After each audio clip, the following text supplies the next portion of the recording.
All right, let's dive right into this explainer by taking you straight into the chaos of a 2007 Iraqi firefight in the Anbar province.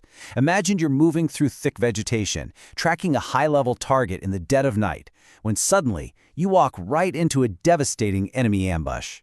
Well, that is exactly the nightmare scenario where retired U.S. Navy SEAL Lieutenant Jason Redman found himself. Now picture this, the ambush erupts from just 150 yards away, instantly pinning his entire team down. The sheer, terrifying impossibility of the situation Redman faced is honestly staggering. It brings us to the ultimate question we're unpacking today. How in the world do you survive a machine gun to the face? Because what happened next completely defies all conventional logic.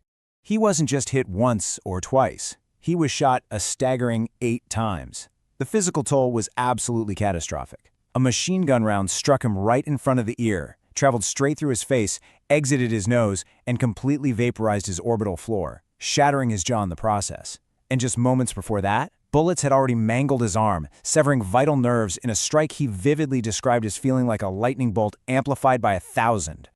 So he's pinned down. Enemy tracer fire is flying directly over him, literally looking like glowing laser beams in the dark, and blood is physically pouring from his face. In that moment, he focused entirely on just staying conscious.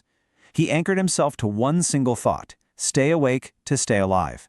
He knew, without a doubt, that if he gave in to the overwhelming fatigue and closed his eyes, he would never open them again.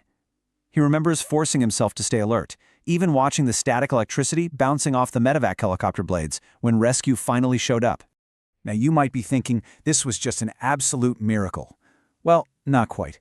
His survival was actually a combination of profound mental conditioning, sheer defiance, and deep personal belief. Redman credits 4 specific pillars that kept him tethered to life in that dirt: his grueling Navy SEAL training, pure anger at the very thought of giving the enemy a victory, his deep love for his family, and his unshakable faith. Section 1. Forging a Navy SEAL, the crucible of endurance. To really grasp how someone survives that kind of extreme, unimaginable physical trauma, we have to look back at the world's most brutal military training. To put this into perspective, just look at how elite this force actually is.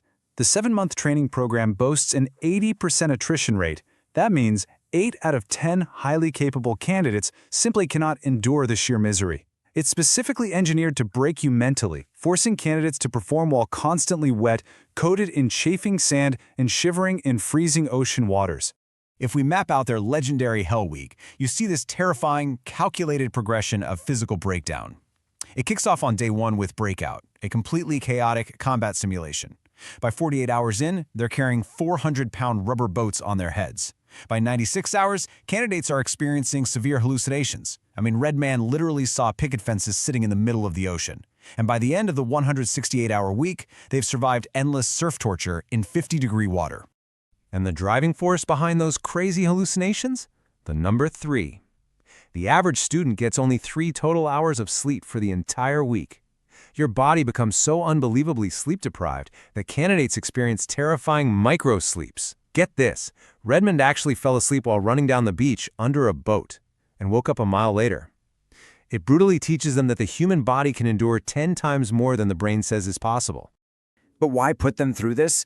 Well, this extreme suffering serves a highly tactical purpose. They train in deliberate chaos to master the concept of violence of action. This is a flurry of violent, overwhelming activity designed to completely incapacitate an opponent. Subjecting trainees to constant misery ensures their brains can rapidly process complex information and execute maneuvers at lightning speed when the real bullets start flying. Moving on to Section 2, Tools of the Trade, the 30-pound loadout. Because let's be honest, mental toughness needs some physical backup. So let's break down the exact gear that actually saved his life that night in Iraq.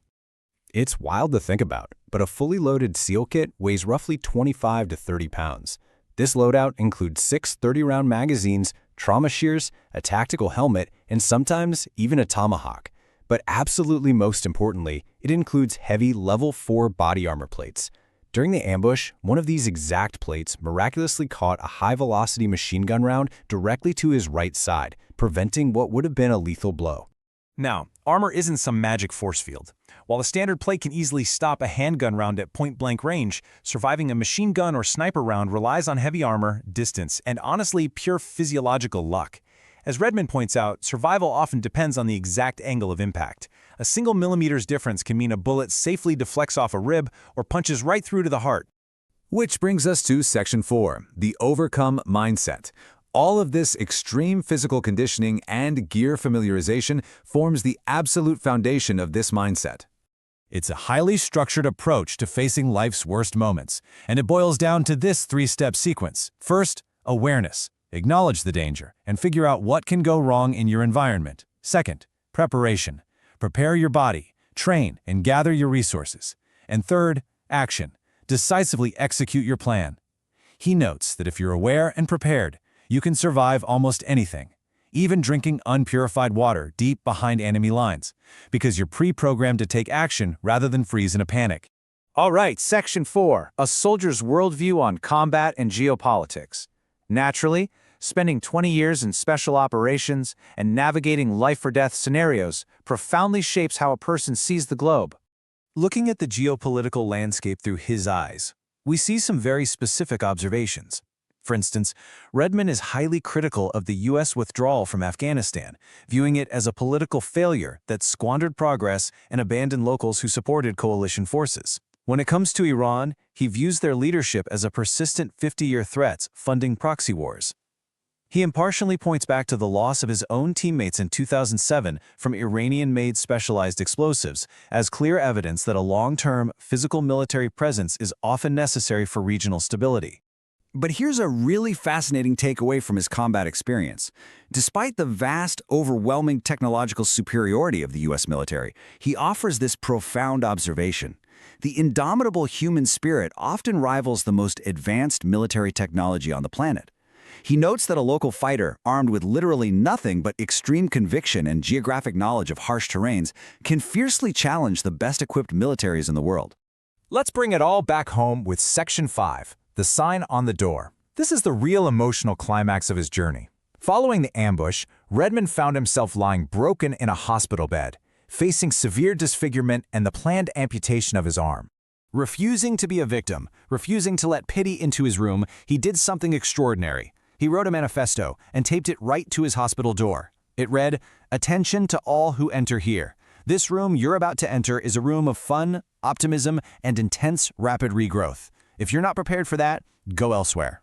By doing this, he forced himself and literally everyone around him into a posture of absolute, unyielding victory. And that single, defiant act of leadership resonated far beyond the walls of that hospital room. The sign became legendary. It was featured in major documentaries, praised by Secretary of Defense Robert Gates in his own book, and deeply moved First Lady Michelle Obama, who actually sent Redman a handwritten note. It's a beautiful demonstration of how personal accountability can inspire global leaders. And here is the ultimate lesson he pulled from bleeding out in the dirt in Iraq. He realized that the military's organizational mission didn't keep him fighting. The overarching mission of the SEAL teams wasn't what kept him awake. It was his fiercely personal mission, his wife, his kids, his love for his family that kept his heart beating. He learned that to truly survive and succeed, your personal mission has to be your ultimate driver. So as we wrap up this explainer, I want to leave you with this. When you face the ultimate ambush in your own life, when things go completely sideways, what do you want your sign on the door to say? What personal mission will you choose to hang up for the entire world to see? Think about that and keep pushing forward.